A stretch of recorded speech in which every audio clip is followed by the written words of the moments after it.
Vale. Vamos nós. Eu gostaria de começar fazendo uma propaganda. O colega ali pediu que avisasse que chegaram alguns livros da E-Realizações, A Ideia de uma Sociedade Cristã e Outros Escritos, Nossa Cultura, ou que restou dela, e Em Defesa do Preconceito. 3 livros aí clássicos nessa discussão sobre cultura, política e tudo mais, da E-Realizações. E para quem quiser ter uma boa introdução, disseram que o livro pelo menos cumpre o seu papel de introduzir o pensamento de Wittgenstein. Então tá aí nossas lições sobre... Eu soube que aqui não tem vozes, aqui na Paraíba, editor. Você encontra isso aí. Aí encontra, Na Paulinas. Ok. Então pronto, o livro eu estou repassando pelo mesmo valor que eu comprei. Eu tenho, como sou autor, tive um desconto, saiu por R$ 9,98. Aí vocês pagam 10. 0,02 é exatamente o fato de eu ter ido lá e ter comprado. Então não estou ganhando absolutamente nada, somente mesmo para divulgar. Quem quiser pode pegar ali com os amigos. Vamos lá, mesmo processo. Enche a tela. Está congelado. Então agora aspectos teológicos. Nós vamos começar primeiro pela ética, depois passaremos a providência e depois passaremos para a perseverança dos santos. A ética agostiniana, curiosamente, Vinícius, no terceiro slide que nós vamos aqui, tem uma proximidade muito grande com Doiver, porque Agostinho também vai colocar como centro da esfera moral o amor. Então o amor é padronizado.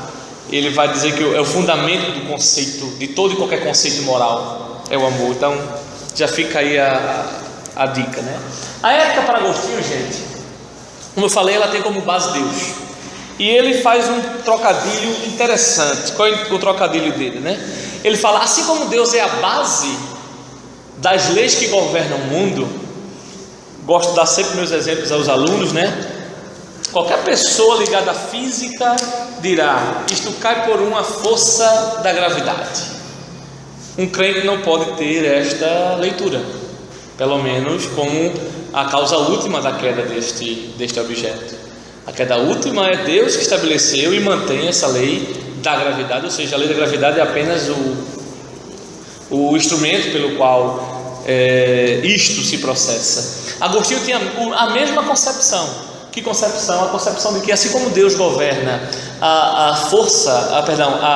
as leis o mundo através de leis fixas, a ética também tem como a ética, que é justamente esse ordenamento social e os direitos e deveres do homem para consigo mesmo, para com o próximo, para com Deus, também tem como base Deus. Portanto, a base não seria a razão humana, mas seria aquilo que ele chamou de vontade divina. Ele por várias vezes fala vontade divina, vontade divina. Coloquei entre aspas aqui por causa da expressão que é comum, Tais leis para ele são leis universais, portanto válida para todas e qualquer parte deste mundo. São leis objetivas, ela tem propósitos específicos, ela tem atuação específicas e atuações específicas e estão suscitamente descritas, segundo ele, nos princípios prescritos pelos 10 mandamentos, Curiosamente, ele trata dos 10 mandamentos pouco quando ele vai falar sobre a história do Êxodo e fala também quando comenta o Sermão do Monte, é quando ele vai tratar um pouco sobre esses 10 mandamentos. Eu acho que na época dele não tinha essa preocupação, que posteriormente foi mais ressaltada, da vindicação dos 10 mandamentos, como a lei de Deus, etc. Embora aqui não há nada nos escritos dele que comprometa, por exemplo, o abandono, Ele jamais teria uma percepção dispensacionalista com relação aos mandamentos de Deus, por exemplo. Pode passar. Agostinho, em sua ética, ele defende 4 conceitos fundamentais: o conceito de lei, o conceito de amor, o conceito de caráter e o conceito de virtude. Lei para ele seria toda aquela questão da obrigatoriedade mesmo, E portanto isso poderia entrar em conflito com a voluntariedade existente no amor, segundo ele. Mas ele afirma categoricamente que lei e amor não são coisas antitéticas. O caráter, para ele, fala de aspectos interiores e virtude fala de aspectos exteriores. Por exemplo, o caráter seria motivações, seria o desejo seria um caráter, um aspecto de caráter, por exemplo. Mas a própria execução da coisa, a manifestação, a publicidade disto estaria mais relacionado à virtude. E a questão aqui é uma ligação entre eu só posso ser virtuoso se eu tiver um bom caráter. Seria esta a relação entre caráter e virtude. E desses quatro conceitos fundamentais, ele destaca o amor como sendo exatamente o fundamento de todos esses conceitos, né? O fundamento da lei é o amor. Imagine, por exemplo, aquele texto de Romanos capítulo 10, versículo 4. Lei aqui está tanto referindo à lei de Deus como à lei de uma maneira geral, porque para ele todas as leis devem ser derivadas da lei de Deus, sejam elas mesmo as leis morais, mais diretamente, como as leis também cerimoniais e civis, no que toca às suas devidas atualizações. E o amor é que abaliza a questão do caráter, o amor é que abaliza a questão das virtudes. As 4 virtudes que ele fala quando está falando sobre a ética, né, a nossa vivência moral, ele importa esses 4 conceitos. Falta mais 2 aqui, pode colocar mais 2 conceitos. Ele importa esses 4 conceitos da filosofia grega, por exemplo, né? Os gregos sempre falaram em virtudes, a temperança quase que unânime em todas elas. Temperança e prudência sempre apareciam, temperança e prudência. Justiça, mais no aspecto político, por exemplo, Aristóteles escreve a Ética Nicômaco e coloca a felicidade e a justiça como a mola mestra. Platão escreve a República e coloca a justiça como mola mestra. Mas, por exemplo, se você for para as escolas éticas no período pós-socrático, pós-aristotélico, né? O estoicismo, o ceticismo, o epicurismo, o cinismo, o ecletismo, essas escolas, quando tratavam de ética, tratavam basicamente essa questão da temperança e da prudência, temperança e prudência. Agostinho, a temperança, a prudência, a justiça, ele coloca também a fortaleza e define, claro, não poderia ser diferente, uma vez que ele colocou o amor como sendo a base de todo o seu corpo de exposição da ética. Ele colocou o amor como a base e, portanto, definiu a temperança, a fortaleza, a justiça e a prudência como um desses aspectos do amor. Por exemplo, a temperança para ele seria o amor se guardando dos vícios, né? Ligado à integridade e à pureza diante de Deus. Ser temperante, e aqui ele tem um discurso muito forte sobre a questão dos fruto do Espírito, do qual a temperança faz parte, e está ligado exatamente à minha atitude diante dos vícios, né? Não ser apegado aos vícios, ser temperante nesse sentido, ser dosado com relação, porque os vícios para os gregos, e Agostinho usa muito esse conceito, os vícios seria tudo aquilo que está em excesso. O vício seria tudo aquilo que está em excesso. Então a temperança seria a chave, né? Ele, interpretando, parece que é o Salmo 45, ele diz: Senhor, põe um guarda à porta do meu coração. Senhor, depois continua, faz com que eu seja temperante, né? Então esse guarda seria a temperança. A temperança é a chave que abre e fecha a porta para os vícios na nossa vida. O segundo, a fortaleza, está muito baseado em 1 Coríntios capítulo 13, o amor como aquilo que tudo suporta, né? O ser forte diante da adversidade, o ser forte. Agostinho entendia que o encaramento da vida, das dificuldades da vida, é uma postura ética. Imagine, é um comprometimento ético de você, por exemplo, poder suportar em amor um mal que alguém lhe faz e não reivindicar ou brigar ou vingar-se em relação àquilo. A justiça seria o amor servindo a Deus e somente a Deus. E aqui ele liga o conceito de justiça no âmbito ético com o conceito de justiça soteriológico mesmo, né? A justiça da ética provém da justiça adquirida com a nossa justificação. É quase mais ou menos, eu estou aqui forçando para que vocês entendam, é quase como aquela relação que nós temos nos nossos padrões confessionais da justificação e santificação. A santificação ela só é possível, que seria justamente essa justiça na nossa vida, porque nós já fomos justificados, né? Então, santificação tendo como base a justificação. Nós só poderemos ser santos se nós formos primeiro justificados. Agostinho faz um pouco isso, tratando de ética, inclusive. E a prudência seria o amor agido da melhor forma, né? Nem sempre uma ação a princípio boa e salutar, ela é, de determinada forma, a melhor forma. Então, dentre as formas de agir de maneira correta, a prudência seria aquela virtude que lhe daria os caminhos melhores para determinados objetivos, vamos dizer assim, né? Embora você poderia agir de outra maneira, de maneira correta, mas não trazer tanto benefício ou benefícios imediatos como de uma maneira prudente, nesse sentido, né? Ele cita muito os evangelhos quando Jesus diz, né? Sede prudente, sede prudente, sede prudente. A questão ali é, vocês já sabem agir, mas ajam da melhor forma possível. Seria esta questão ligada à questão da virtude, da prudência. Então, quatro conceitos fundamentais: lei, amor, caráter e virtude. E 4 virtudes fundamentais: temperança, fortaleza, justiça e prudência. Tudo isto regido pelo amor. Em resumo, infelizmente, por causa do nosso tempo, pode passar. Por causa do nosso tempo, eu não vou citar os textos aqui, mas tenho notificado esses textos onde ele fala sobre isto. A linguagem é atual, mas o conceito é dele. Por exemplo, pode encher tudo. Vai até retributivo, enche mais. Tá bom. O pensamento ético de Agostinho, em resumo, seria isto, né? Ele é teocêntrico e teorreferente. Não sei se vocês percebem a diferença. O Marco Zero aqui fica onde? O Marco Zero. O Recife antigo de vocês. Mas olha para isso. Se fosse meu aluno, eu dizia: tá certo, na prova eu lhe pego. Mas pronto, não é o caso. Lá no centro de uma pessoa, pronto. Aqui claramente coincidiu, né? O centro com. Mas, por exemplo, o Marco Zero de Recife não fica no centro da cidade de Recife. Aqui também não, né? Pronto, seria isso. Ou seja, é uma referência, mas não é o centro. É a mesma coisa aqui. As palavras teorreferente e, neste caso aqui, teocêntrico o teocêntrico seria mais uma questão de volta, né? Convergir para. E teorreferente é o ponto de partida para. Isso tudo resumido numa questão de ética de hoje, seria uma ética heterônoma.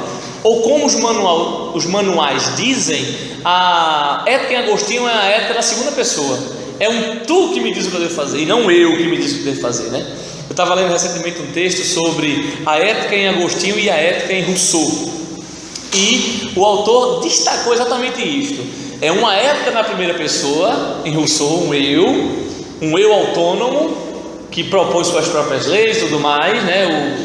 O bom selvagem, coisa do tipo Emílio e tudo mais. Enquanto que Agostinho, a ética seria uma ética heterônoma, é uma ética da segunda pessoa, é um tu que diz o que eu devo fazer. Esse tu, obviamente, como nós já vimos, é Deus. Então, teocêntrico, tudo converge para ele, e teorreferente, tudo sai nesse sentido. Ela possui um caráter extremamente, gente, é eudemônico e não demônico. Uma aluna veio dizer: professor, que história é essa? Você não é um crente? Eu digo: sim, qual o problema? Falando demônio? Não é demônio, é eudemônico. É a questão da felicidade, a ética para Santo Agostinho. Deus nos deu, Deus exige, vamos dizer assim, o que Ele exige, que é legítimo por Ele ser legislador. Eu gosto das perguntas do catecismo do Westminster, né? O que é que Deus requer? E requer, no sentido etimológico do termo, só pode requerer aquele que tem o direito de exigir. Então, o que Deus faz não é uma questão de exigência arbitrária por Ele ser um déspota, não, pelo contrário. Deus exige porque Ele requer exatamente porque requer, no sentido etimológico do termo, no sentido estrito do termo, alguém exigir o que lhe é devido. Então não é uma maldade. Agostinho entendia bem isso, sendo que ele diz: olha, Deus nos exige isto, mas não é o fim último, é a sua glória, obviamente, porque tudo é para Ele, porque ela é teocêntrica. Agora, Ele faz isso para nosso benefício, e o benefício seria exatamente esta felicidade. Ou seja, para Agostinho, diferentemente do que muitos pensam, Deus nos deu sua lei para nós sermos felizes. E as pessoas entendem que a lei de Deus é um campo de força, é algo que machuca, que impõe limites, né? O homem contemporâneo não consegue compreender os limites como sendo algo benéfico. Ele entende o contrário, o não limite é que é benéfico. Não pode ser assim. quem nos fez, quem nos criou, sabe muito bem o que é e como nós devemos ser felizes. E nos deu todas as ferramentas para nós sermos felizes. E colocou exatamente essa felicidade impressa nos seus mandamentos. É deontológica. Eu coloquei deonto, eu mudei ontem isso aí, né? Porque deôntico dá a ideia mesmo de um dever. Mas aqui entenda deôntico ou deontológico como queiram, o termo não é padronizado, mas deôntico ou deontológico como sendo mesmo uma ética da obrigatoriedade, uma ética do dever, nesse sentido. Quando Deus nos dá a sua lei, Ele não dá sugestão, Ele nos exige, Ele requer imperativamente. Fundamentada no amor, já falei um pouco sobre isso, apela à direção interior e, portanto, também não é admissível que um participante do 3º Congresso de Filosofia Cristã da Paraíba deixe de ler esse livro. O volume 32 da Paulus, dessa coleção da Patrística, tem um texto sobre a continência. Minha gente, é uma delícia ler isso aqui. O quanto Agostinho fala que a dimensão ética, ela não é tanto externa. Ele não dá esse exemplo lá, ele dá outros exemplos, mas aqui eu vou dar exemplo da minha realidade lá, né? Imagine, por exemplo, que a minha vizinha, ela me visse dando um prato de comida a um transeunte mendigo lá que pediu algo à minha porta. Qualquer pessoa que passasse ali e visse, puxa vida, que coração cristão, que coração cristão, dando um prato de comida a alguém. Agostinho vai dizer, quanta pobreza nessa ética baseada em coisas externas. Qual a intenção ali envolvida? Porventura vocês não conhecem a palavra, aí fala dessa maneira, né? A palavra do Cristo, que diz que quem olhar para uma mulher de modo ilícito já cometeu adultério sem nunca ter deitado com ela. Então ela apela para esse lado interior que motiva a ação externa. Isso ele descreve exatamente nesse livro aqui, a continência, né? Por isso que quando ele ora para Deus, ele diz, Deus, não deixe que eu faça ou não faça isto. Ele diz, Senhor, põe uma chave na porta do meu coração, internamente, para que eu não possa fazer.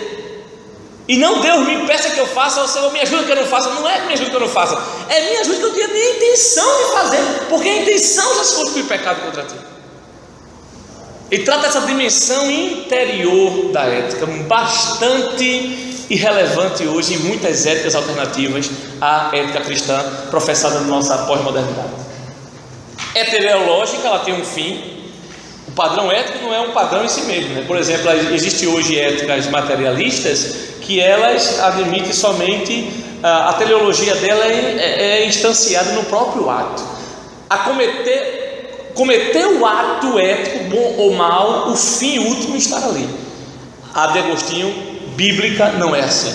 Há um telos esta ética, há um propósito, há um fim último para esta ética. Baseado na autoridade, a autoridade Agostinho não falou, mas a autoridade é uma palavra muito popular hoje, né? As éticas da autoridade, né? Agostinho já falou isso há muito tempo. Muito tempo em que sentido? Né? Uma preocupação muito grande com o próximo, com o outro, se você quiser, né? O meu alter, nesse sentido. Então é uma ética da alteridade também. E uma ética retributiva. Agostinho entende que não somente no âmbito jurídico, mas no âmbito moral, existem mesmo retribuições e louvores para quem age bem e para quem age mal. Ele cita o texto de Romanos, capítulo 13, né? O bem e o mal ali, o estado, mas ele diz, olha, isso aqui também tem repercussões éticas. Aqueles que procedem bem, as suas obras serão recompensadas. Então ele fala sobre a questão da recompensa, dos galardões e da punição eternos, exatamente baseado no comprometimento ético dele aqui. Então basicamente é este o resumo da ética agostiniana. Eu estou tratando a ética aqui, claro, de uma perspectiva, como eu falei para vocês, teológica, mas veja que os termos são todos termos advindos da filosofia. Vamos, portanto, para o próximo tópico, que é Agostinho e a providência de Deus na história. Isso aqui merecia uma palestra inteira. Mas só foi para vocês terem mesmo uma ideia rápida que é inclusive o conceito de história admitido pelos reformadores. Calvino admite esse conceito de história. A doutrina agostiniana da providência, ela é mais expressa em duas de suas obras, né? As Confissões, que curiosamente eu esqueci. e a cidade de Deus. Estar aqui a cidade de Deus, a versão antiga da Vozes. É curioso que ele trata de maneiras diferentes. A providência de Deus é tratada na cidade de Deus como sendo uma providência de caráter geral. Imagina a providência aqui, eu chamei geral, mas vocês poderiam dizer, como os manuais chamam, de uma perspectiva macro. É Deus como Senhor dessa história mesmo universal. E nas confissões ele fala de uma providência, mas de uma providência ligada ao seu aspecto mesmo particular, a providência de Deus para com ele, né? Tem 2 ou 3 textos aqui que eu vou fazer questão de ler para vocês, de como Agostinho ele tratou dessa questão da providência. O tema da providência, gente, em Agostinho, ele está ligado a um conjunto de doutrinas fundamentais. Agostinho, se não o primeiro, mas não, teve antes dele, né? Tertuliano já fez isso, tantos outros.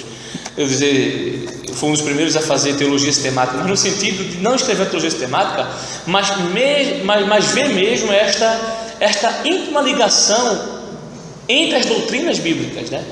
É uma cosmovisão coesa, de modo que se você aceita a primeira prerrogativa, você tem que estar as demais. Então ele liga a providência de Deus não a um assunto arbitrário ou deslocado das demais doutrinas bíblicas. Ele liga, por exemplo, a doutrina da providência de Deus e do comando de Deus na história à sabedoria divina. Ele, por várias vezes, sobretudo quando ele vai comentar os salmos que eleva a sabedoria de Deus, ele exalta mesmo essa sabedoria de Deus. Ele fala, curiosamente, falando sobre o corpo humano, ele diz: olha, imagine todos os órgãos que nós temos no corpo humano, e olha que ele não sabia 1/3 da biologia que nós temos hoje, né? Agostinho, por exemplo, ao que então indica, nunca viu um corpo dissecado. Hoje qualquer menino aí da 4ª, 5ª série, eu não sei nem como é que é hoje, gente. 4ª, 5ª série foi na minha época, eu não sei como é que é hoje, porque essas coisas mudam quase todo ano, né? Mas pronto, na 4ª e 5ª séries antiga, né? Qualquer menino hoje vai no laboratório e vê mesmo o corpo aberto lá, sabe onde é que está o coração, vê o sangue lá correndo mesmo, simulado, mas vê. Agostinho não viu isso, mas ele diz assim: imagine quanta sabedoria teve Deus para fazermos, por exemplo, com a quantidade de ossos que nós temos. Isso não é arbitrário, não é de graça, não. Assim como essas colunas que estão aqui, não é de graça, não. E eu espero que ela esteja cumprindo o seu papel. E cumpra sempre o seu papel para não ter confusão. Percebes? Feche os olhos. Foi falado aqui de manhã, né? A Mariana falou. Agostinho não tinha esse conhecimento, mas ele diz: olha, veja como é que nós vemos a estatura nossa. Por que o olho não é aqui? Ou aqui? Para entender tudo assim. Ele começa a ovacionar quanta sabedoria tem Deus em colocar a sobrancelha logo em cima dos olhos. Aí começa a detalhar coisas do nosso corpo que manifestam claramente esta sabedoria. Sabedoria essa que está ligada à presciência.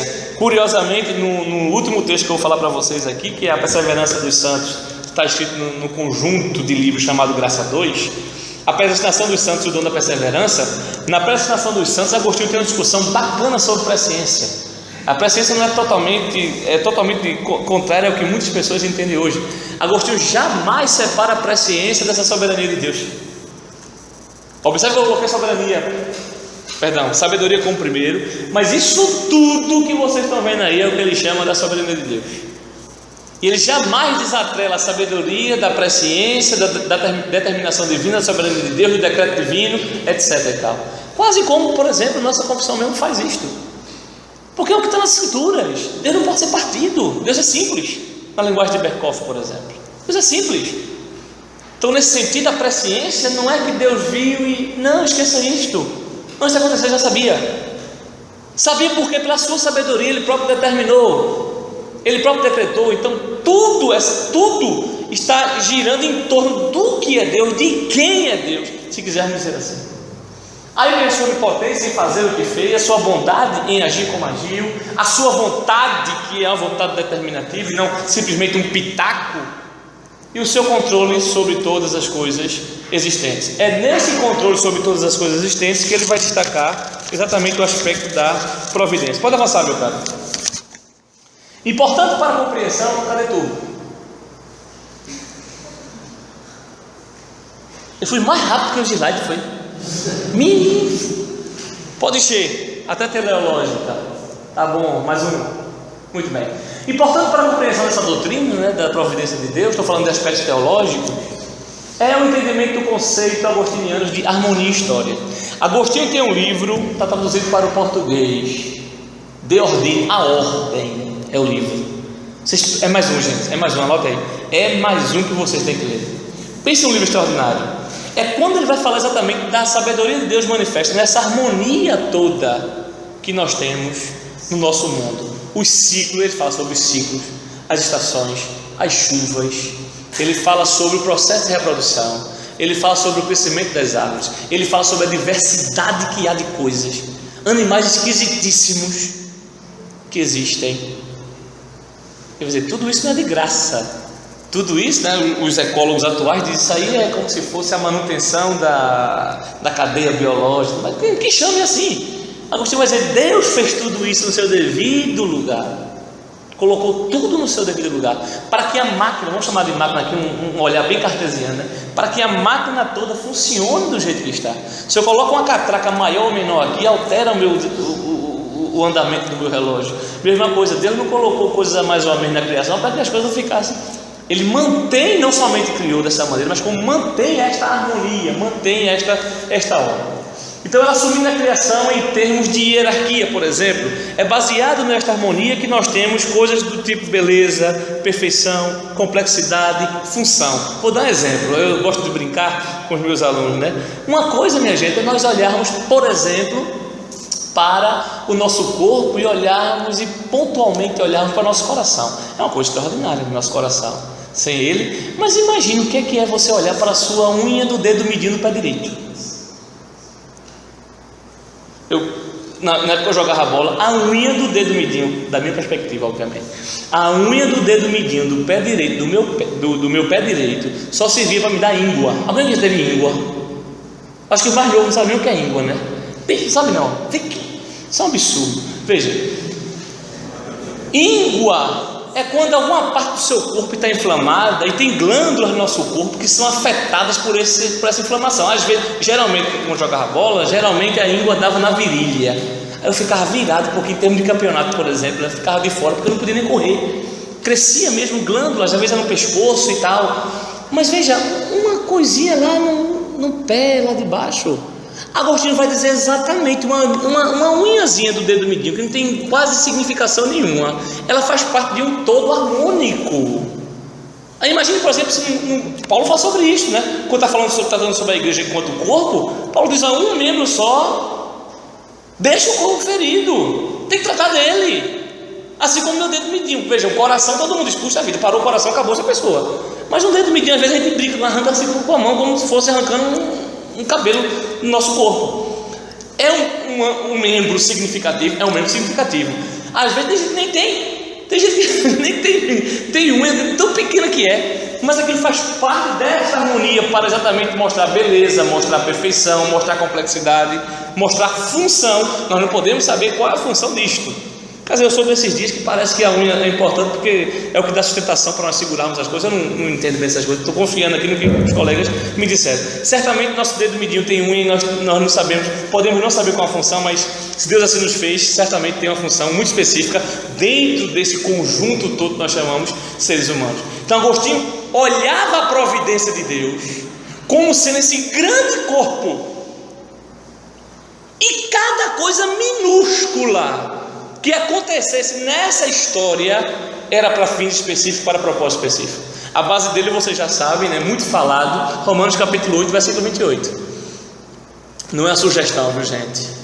É sabemos que todas as coisas contribuem para o bem daquele que ama a Deus. Agostinho diz que toda essa providência, toda essa harmonia só existe para duas coisas: primeiro, para a glória de Deus, e segundo, para benefício da sua igreja. Que coisa extraordinária! Quanto conforto tem nas palavras desse homem? Todas as coisas do mundo estão sendo conduzidas pela providência de Deus para benefício nosso, que estamos aqui nesta tarde.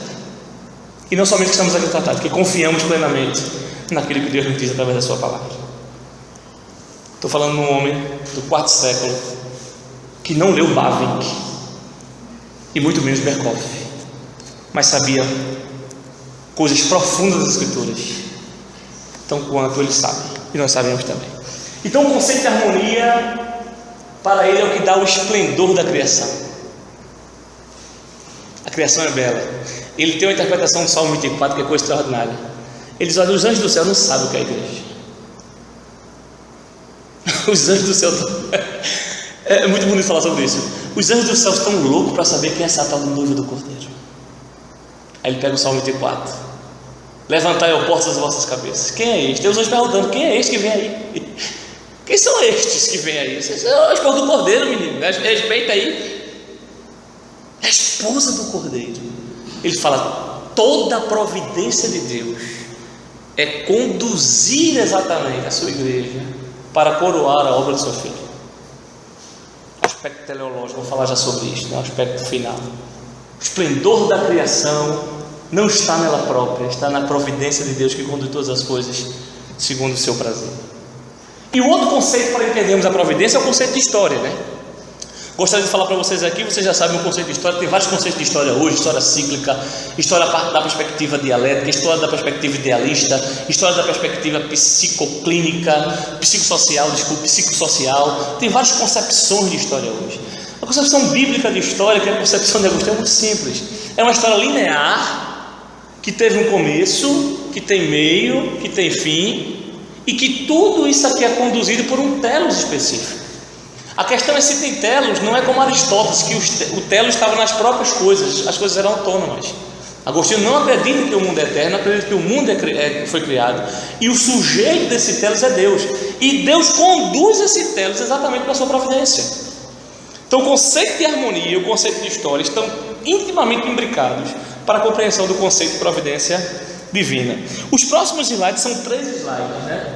Vou dar para vocês verem, são excertos exatamente de livro de Santo Agostinho, onde ele fala. Eu vou pular esse primeiro aqui, bota lá o outro, os outros dois aqui são, esse é mais completo, mas esse aqui é mais pontual. Veja lá: quanto ao mais, todo o meu empenho que eu havia posto em progredir na seita desapareceu por completo, tão logo conheci esse homem. Ele está falando dos maniqueus, e depois, se eu não me engano, que ele conheceu Ambrósio. Mas não a ponto de me separar definitivamente dela. De fato, não achando na ocasião caminho melhor que aquele por onde cegamente me lançara, resolvi continuar provisoriamente na mesma, falando, ele insistia ainda na seita, até que tivesse a fortuna de encontrar algo melhor e preferível. Foi assim que aquele Fausto, que foi exatamente contra quem ele discutiu lá, o bispo maniqueu que eu falei para vocês na primeira palestra, que havia sido para muitos laço de morte, veja que coisa interessante, que havia sido para muitos laço de morte, começava involuntária e inconscientemente a desfazer o laço que me enredara. Fausto foi usado por Deus exatamente para desfazer o laço que ele mesmo tinha pedido a Agostinho anteriormente. É que tuas mãos, meu Deus, veja que faz linda, no segredo da tua providência, não me abandonava minha alma, e minha mãe, a Santa Mônica, que Deus a tenha, dia e noite, não deixava de te oferecer em sacrifício por mim o sangue do teu coração na forma de lágrimas, em oração. Enquanto minha mãe orava, tu agias em meu benefício. E o que é isto, senão no segredo da tua providência? A providência de Deus é sutil. Deus nos mantém aqui pela sua providência. Usa os meus, obviamente, os biscoitos ali, o bolo, uma delícia. Muito obrigado aí a Coca-Cola, sempre fantástica, geladinha e tudo mais. O café, tentei acompanhar Vinícius aí sem açúcar, mas brother, foi a última vez, sem açúcar não dá não. Tem que ter um açúcarzinho para fazer. Todas estas coisas, Deus, pela sua providência, de maneira secreta, age ativamente para nosso bem. Veja o próximo. Quando confessava, adiante lá, quando ele estava confessando sua doença quase mortal em Roma. Sim, um detalhe, né? Um paralelo entre Calvino e Agostinho, né? Ambos extremamente doentes. Eu não sei se é uma coisa o cara ser doente, ser inteligente, não sei. Se for para ser inteligente, ter uma doencinha, não me incomodaria não, veja. Agostinho tinha tanta da doença que vocês nem imaginam. Tanta da doença. Claro, no contexto dele completamente diferente, né? No nosso, com UPA, com tudo, a gente já tem o que tem. Imagina lá naquela época que não tinha UPA, não tinha nada disso. E aí pegou várias doenças, quase que morre. Tinha uma hemorroida que ninguém dava jeito. Complicado a vida de Agostinho. Por isso não vejo como poderia sarar se minha morte em tal estado tivesse feridas em trens do meu amor. E onde estaria tantas orações, continuamente repetidas? Estariam em ti, somente em ti. Seria possível que tu, Deus de misericórdia, desprezasses o coração contrito e humilhado de uma viúva casta e sóbria, a mãe dele, né?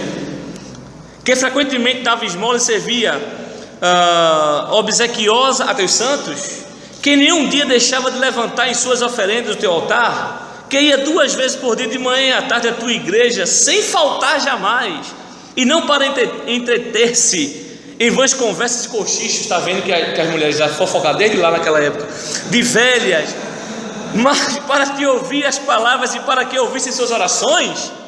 Poderias desprezar as lágrimas de uma mãe que não te pedia nem ouro, nem prata, nem bem algum terreno frágil, mas a salvação da alma do teu filho? Poderias, ó Deus, a quem ela devia tudo o que era? Poderias desprezá-la e negar-lhe teu auxílio? De modo nenhum, Senhor. Pelo contrário, tu a assistias e escutavas, mas pelo caminho determinado pela tua providência. Eu não sei como é que esses arminianos leem Agostinho e dizem que Agostinho era um grande defensor do arminianismo. Como é que pode um negócio desse, irmãos? A doutrina da providência está ligada a temas teológicos e filosóficos. Resumo: a doutrina da providência é a filosofia da história de Santo Agostinho. Se vocês lerem aqui, já assumiram compromisso comigo, dançaram. Se vocês lerem aqui, vocês vão ver. Ele começa da criação do primeiro dia e acaba exatamente no novo céu e nova terra, e diz: Deus é o sujeito. Eu não sei onde é que eu li isso, mas assim, eu vou dizer para vocês, mas não confio não, que eu não sei onde é que foi não, né? Eu escutei alguém já dizendo o seguinte: a história da filosofia, a filosofia da história de Agostinho é mais ou menos assim: Deus escreveu uma grande peça e agora botou para rodar a figura apenas, né? E está exatamente vendo como é que as coisas acontecem tal qual como ele escreveu. E não tem assim de entrar um ator fora do script determinado por ele. Não tem como nem as coisas deixarem de acontecer como ele previu e determinou. Não há caso. Só na música de Titãs. Aqui não há caso. Aqui não, aqui. Aqui não há caso. Agora sim. Sessão brincadeira, né? Olha, tem aluno que é brincadeira, minha gente. Eu empolgado, nunca dei uma aula tão boa como aquela, sabe? Primeira aula de filosofia, visão geral da filosofia no seminário, só crente. Botei no quadro, Platão, não sei o que. Aí, de uma hora para outra, eu coloquei o nome de Deus no meio do quadro. Aí, em cima do nome de Deus, tinha Platão, Aristóteles, não sei quem. Aí chegou um aluno atrasado. Ruim que dói, que depois descobri que ele não gosta de estudar nem nada disso. Chegou, hein? Gostou da licença? Pois não, meu caro, você está na frente. Não deu 5 minutos, ele, o cara chegou agora, vai fazer uma pergunta. Eu quero só saber porque o nome de Deus está abaixo do nome dos homens. Aonde? No quadro. Olha, eu sem subir, irmão. Eu peguei o apagador, apaguei. Vocês conhecem aquela barra fixa do quadro? Eu coloquei, deu bem grandão lá, Deus. Está resolvendo o seu problema, amigo? Pronto, resolveu o problema. Agora sim, mas vem tanta coisa importante para a gente falar. Eu empolgada falando sobre isso aqui é conhecimento humano. Isso aqui é consciência, é razão autônoma. Aí chega um camarada no final da aula, faz uma presepada dessa. Mas pronto, para dizer o que é vocês, não é somente para fazer vocês rirem não. A providência de Deus conduziu para me ensinar que eu devo pelo menos ser mais organizado no meu quadro. pelo menos isso. Pode avançar, parte final. Aspectos teológicos da doutrina da perseverança dos santos. Então falamos sobre ética, falamos sobre a providência, e agora no final, mais pontualmente sobre a perseverança dos santos. E aí sim, manifesta aqui minha escolha do tema pela comemoração dos 500 anos da Reforma. Eu desafio também vocês a lerem os dois últimos textos, opúsculos na verdade, né? Do Graça 2, a predestinação dos santos e o dom da perseverança. A predestinação dos santos e o dom da perseverança era um único livro, dividido em duas partes. Aí os editores resolveram colocar mesmo em dois livros. Eles foram escritos em tempos diferentes, mas para o mesmo propósito. Qual era o propósito? O propósito da lei, né? Foi uma resposta endereçada a Próspero e Hilário, que estavam sofrendo oposições doutrinárias de alguns pelagianos e semi-pelagianos sobre a doutrina da graça. Nem todos na época de Agostinho tinham habilidade discursiva, doutrinal, a capacidade intelectual de Santo Agostinho, né? Vocês sabem que na história da igreja, muitos presbíteros, pastores, homens piedosos, crentes, mas que tinham limitações. Hoje nós temos hoje pessoas assim, né? São extremamente piedosas, conseguem dar razão da sua fé, conseguem, como a Bíblia diz, ser apto para ensinar tudo mais, mas aqui e acolá possui deficiências. Na época de lá muito mais, não existia seminários como nós temos hoje, não tinha internet, não tinha livros como nós temos hoje, etc. E aí Próspero e Hilário, que eram bispos, presbíteros da igreja, estavam sofrendo. Esse camarada perturba demais a gente, meu irmão. É arminiano, pelagiano, sem pelagiano. Sinceridade, olha, cria muita confusão, mas tudo bem, no âmbito da igreja. Isso porque em 418 os pelagianos tinham sido condenados, mas as sementes estavam lá, né? Estavam lá a semente, né? Então havia ainda os remanescentes, como inclusive até hoje existe. Adiante. A obra, ela é dividida, cadê? Ela é dividida em duas partes. Na primeira, que é a predestinação dos santos, que é a primeira parte da obra, né, desse opúsculo, Agostinho defende, né, que a fé salvadora, que é aquela fé inicial, ela é um dom de Deus, não fruto de qualquer intervenção humana, de qualquer imaginação humana, de qualquer empreendimento humano. Esqueça isto. E a segunda parte, que é o dom da perseverança, Agostinho volta-se para o fim da vida cristã. O fim da vida cristã no sentido de que, olha, a fé, ele cita muito aquele texto de Filipenses capítulo 1, versículo 6, né? Aquele começou a boa obra, há de aperfeiçoá-la até o último dia, até esse dia final. Então, não somente aqui como fim, mas todo o processo é Deus que é o sujeito. E Agostinho vai mostrar isso, né? Não tem esforço humano nesse sentido. Avance. Os aspectos da doutrina, primeiro, a perseverança é um dom de Deus. Agostinho apela para Filipenses capítulo 1, versículo 29. Eu não sei, somente só vou ler alguns textos interessantes. Um deles é exatamente esse de Filipenses capítulo 1. Como eu falei para vocês, ele é muito versado no apóstolo Paulo. Em termos de literatura paulina, Agostinho dá show em muitos teólogos hoje, inclusive aqueles que defendem a nova perspectiva paulina, mas tudo bem. Vamos lá. Porque vos foi concedida a graça de padecerdes por Cristo e não somente de crerdes nele. Há uma fé para crer, mas essa fé não é somente para crer, também para você padecer por ele. Não há partilha, não há compartimento. A fé é uma, a fé que uma vez foi dada aos santos. Esta fé tem um conjunto de coisas. Agostinho vai mostrar exatamente que essa fé que nós cremos em Deus, ela também se reverbera na nossa perseverança até o dia final. É basicamente esse o argumento dele. Então ele fala sobre a fé como uma fé perseverante dada por Deus, e é um dom irrevogável. Romanos capítulo 11, versículo 29 também fala sobre isso. O pressuposto dele é exatamente isso, né? Segundo Pelágio, a ideia seria muito difundida na época, era: se eu devo, se Deus me exige, é porque eu posso, que é o pensamento de muitos arminianos hoje a respeito da fé bíblica, né? Se Deus me ordenou, eu posso. Por exemplo, Deus ordenou os 10 mandamentos para que nós guardássemos, e eu sempre faço a pergunta: quando Deus deu lá os 10 mandamentos em capítulo 20 de Êxodo, através daquele pacto que ele fez com o seu povo por intermédio de Moisés, ele sabia que alguém ali não iria cumprir aquilo? Sabia ou não sabia? Que ninguém iria cumprir aquilo? Sabia ou não sabia? E por que deu? A questão não é esta. Pelágio está pensando errado. Deus existe porque Ele é devedor daquilo. Devedor no sentido de Ele pode fazer aquilo. Ele exige aquilo. Aquilo é devido a Ele, melhor dizendo. Né?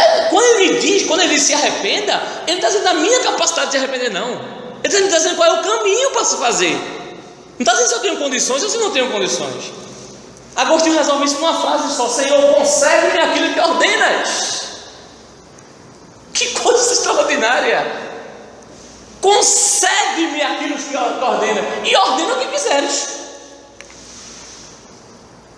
Pressuposto, portanto, é a capacidade humana, a guerra de hoje e de sempre.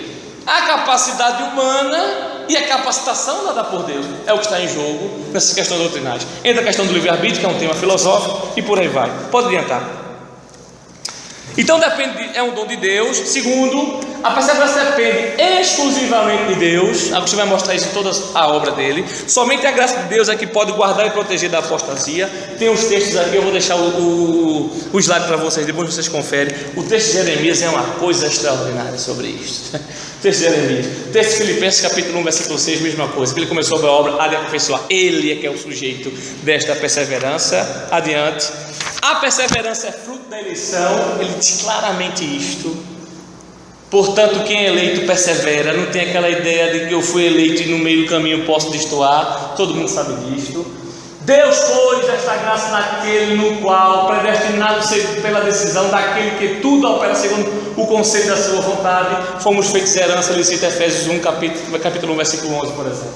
Todas as ações salvadoras para Agostinho de Deus derivam da sua eleição. E aí cita o texto de Romanos capítulo 8, versículo 28 a 39, que ninguém pode nos separar do amor de Cristo. 4. A perseverança está baseada nos atributos de Deus. Ora, se Deus é fiel, se Deus tem poder, se Deus é gracioso, se Deus é imutável, é impossível alguém perder a salvação. É isso que Agostinho falou a Hilário e a Próspero. Defendam isto. Não tentem de usar de argumentação humana, que vocês vão ser embolsados. Usem a palavra de Deus. De que os eleitos são preservados? Agostinho trata desse tema. Adiante. De que os eleitos são preservados? Que os que podem cair em pecado é demonstrado pela Escritura, por exemplo, como Davi e Pedro. Ninguém está negando isso, que eles podem cair. A questão é que eles permanecem caídos. Essa é a questão. Que eles não podem cair definitivamente é demonstrado pela restauração desses homens. E aí tem o texto de Lucas, né? Simão, quando o diabo pediu para se levantar contigo, eu roguei a meu pai e tu mantiveste de pé. O Salmo 37 extraordinário, né? O Senhor firma os passos do homem bom e no seu caminho se compraz. Se cair, não ficará prostrado, porque o Senhor é que segura na sua mão. Não há espaço para o que Pelagio acreditava. Adiante. E o que dizer dos que caem e não voltam, né? Era a grande questão lá, coitado dos presbíteros lá, Próculo e Hilário, aperreados, com choro, inclusive, como você diz, com choro rogais a minha resposta e tal, não sei o que. O fim a que ele refere é o término da vida, na qual e somente nela há o perigo do pecado, nesta vida. Se alguém vir a cair em pecado antes de morrer, é sinal de que não perseverou. Cair em pecado no sentido mesmo de não se arrepender, por exemplo, num pecado notório, vivo. Portanto, não se pode afirmar que alguém tenha recebido ou possuído a perseverança se não perseverou. A ideia seria basicamente essa, que era uma preocupação muito e acusação essa. Então, quer dizer, a fulano era crente e agora deixou de ser e tal, se desviou, aquele negócio, morreu na sua condição de pecado, não se arrependeu. Como é? Ele era salvo e não era isso que Agostinho está defendendo. Disse, não. Quando tratamos do dom da perseverança, devemos olhar para o fim das coisas e não para o processo, o fim delas, porque só pode chegar ao fim aqueles que de fato Deus dá a graça de perseverar. Essa doutrina para Agostinho, no final, ele tem uma palavra bem pastoral, nos ensina duas coisas. Primeiro, muita humildade. Por isso que ele fala, Senhor, dependemos sempre de Ti. Diferentemente de muitos por aí que estão abraçando a fé reformada, tornam-se orgulhosos. A doutrina bíblica, a doutrina reformada, a doutrina agostiniana, ou a sistematização feita por Agostinho da doutrina da salvação, é para humilhar mesmo o pecador, gente. É para jogar no chão, por reconhecermos que nada do que nós fazemos pode nos salvar. E segundo, a atitude, após essa humilhação, sentido de gratidão, porque fomos objeto dessa graça por meio delas, da fé perseverante. A última frase é só paráfrase, né? Não é Agostinho, mas é paráfrase. Salvação, quem realmente tem nunca perde. Quem perde nunca teve. Nunca teve. Deus não dá os dons dele e depois toma, em termos de salvação. Veja, o homem que não tinha muitas coisas que nós temos hoje em termos de acessibilidade literária, mas que teve a sensibilidade de trabalhar com coisas tão profundas e fazer, claro, o que poucos hoje conseguem fazer, né? Dar mesmo a defesa da fé em termos apologéticos, com a consistência bíblica, com que um homem cheio de falhas, tá certo? Já digo a vocês, um homem que defendeu muitas coisas contrárias à fé cristã. Por exemplo, né, os católicos recorrem aos escritos agostinianos para validar a supremacia da igreja em relação às escrituras, por exemplo. A ideia de igreja como mãe é de Agostinho, e que ela é mãe mesmo, mas não mãe no sentido de ser a detentora do poder, né? Ela é mãe, mas existe a cabeça da mãe.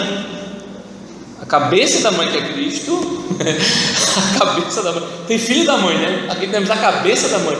A cabeça da mãe que é Cristo está acima de tudo, todos. Então muitos vão lá e pegam mesmo a expressão, né, mal entendida hoje, fora da igreja não há salvação, né? Dita por gente antes de Agostinho e assumida por ele. Então são coisas que precisam ser melhor trabalhadas. Mas em termos gerais, eu diria a vocês que, de maneira muito introdutória, Agostinho foi, como eu coloquei no meu primeiro slide, um gênio intelectual a serviço da fé. Pense no homem crente, um homem piedoso, um homem que de fato reconhecia suas limitações e pecaminosidade, mas que nos ensina a recorrer àquele que sempre tem tudo em disposição, à nossa disposição, para nos levantar e nos fazer de pé. Isso faz porque é poderoso, isso faz também porque o quer, como diz o Catecismo de Heidelberg. Faz porque é rei poderoso e faz porque é pai, e por ser pai quer fazer isso para seus filhos. Então basicamente é isso. Obrigado, valeu.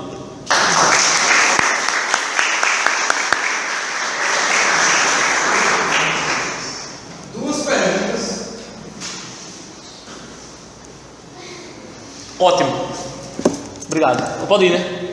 A levantar as coisas. Conta lá a tua história.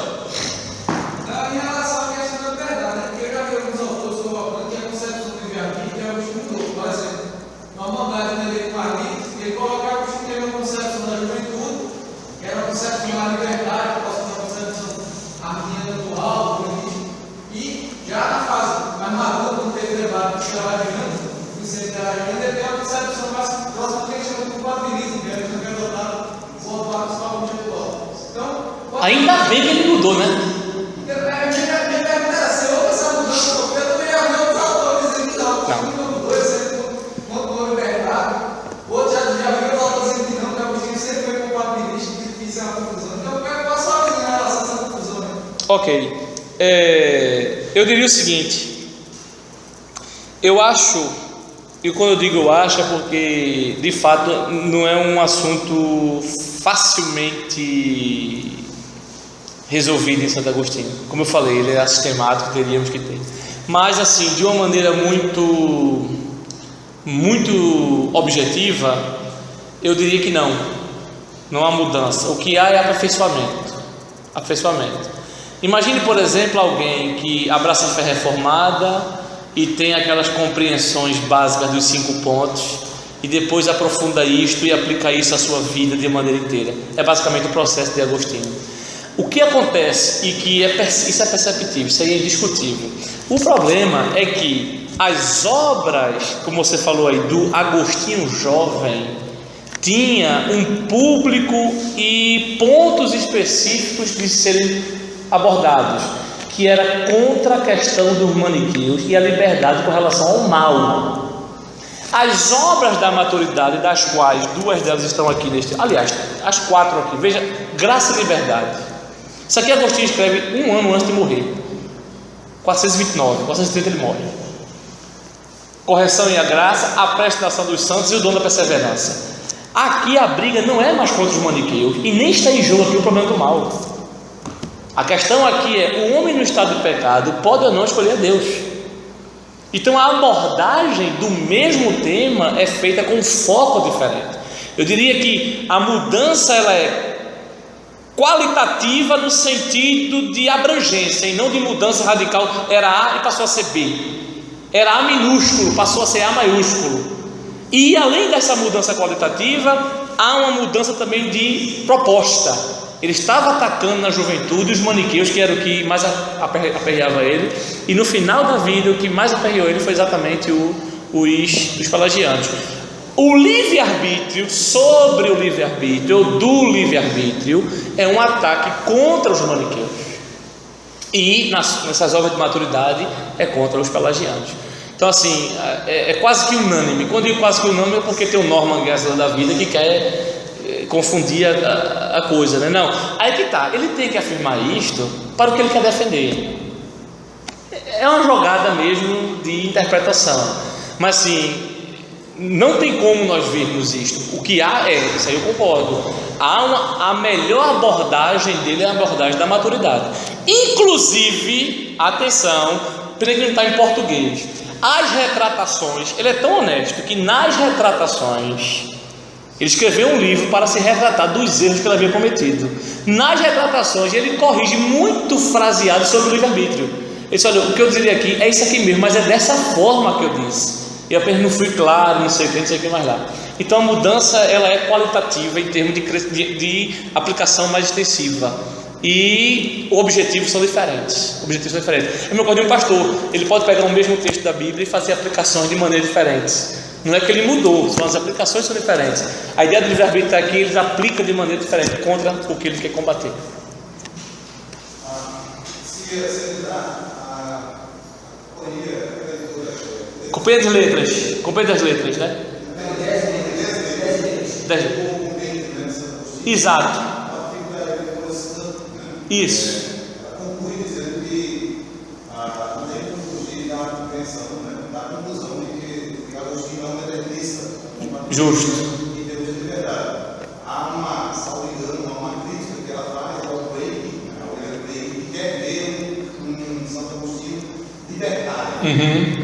Mas, assim, o que eu li sobre o assunto, a maioria dos seus intérpretes o vê como um compatibilista, um determinista e como compatibilista. Quando eu tenho uma questão aqui, eu acho que ele vai apresentar a questão livre.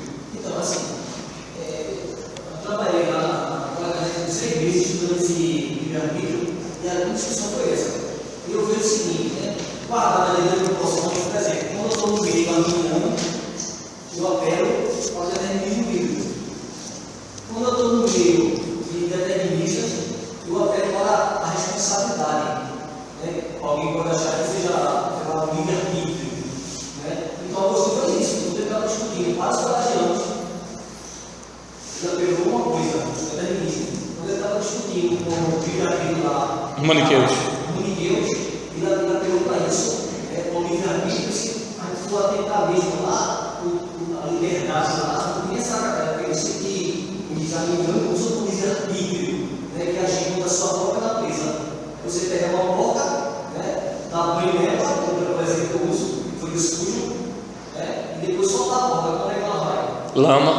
Não tem nada coisa dela, então ela não vai agir contra a sua natureza. Então, lá me parece que não tem sentido que livre-arbítrio você agir contra a sua própria natureza, porque a gente não dá outra, parece. Sobre o Geisler, o livro recém-traduzido, que é esse, as falhas metodológicas do livro são grandes. Há um texto publicado por um autor do Master Teológico Seminário dos Estados Unidos, que fez uma resenha do livro, 50 páginas da resenha, mostrando o quanto o livro foi insonético. O James White escreveu pessoalmente para uma Geisler, falando que o delirante, falando, por exemplo, exatamente essa mesma perspectiva, defendendo um Agostinho libertário.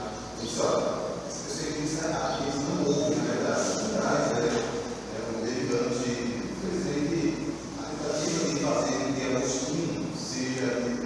Agostinho está em toda tradição, né? Justo. Encaixa em toda, né? Encaixa em toda. Basta ler de maneira como queira, né? Só uma outra coisa, mas é interessante que o Paulo está apresentando que é Agostinho colocado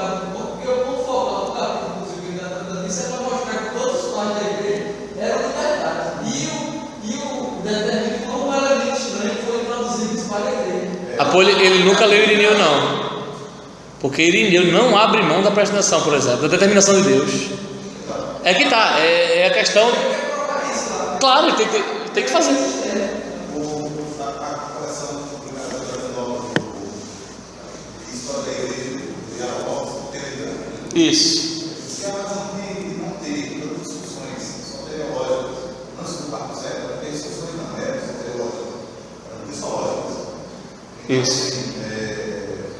Não havia assim, havia uma espécie de hierarquia nesse contexto, mas essa foi uma coisa que inclusive o Salvador Marco coloca, né?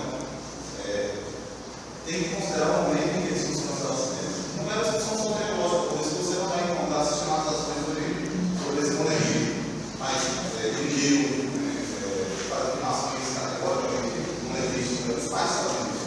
Só que eles balancearam as duas coisas, essa liberdade, mas o conceito de liberdade libertária. Exato. Isso não existia, não. Não existia. Então é isso. Obrigado, irmãos.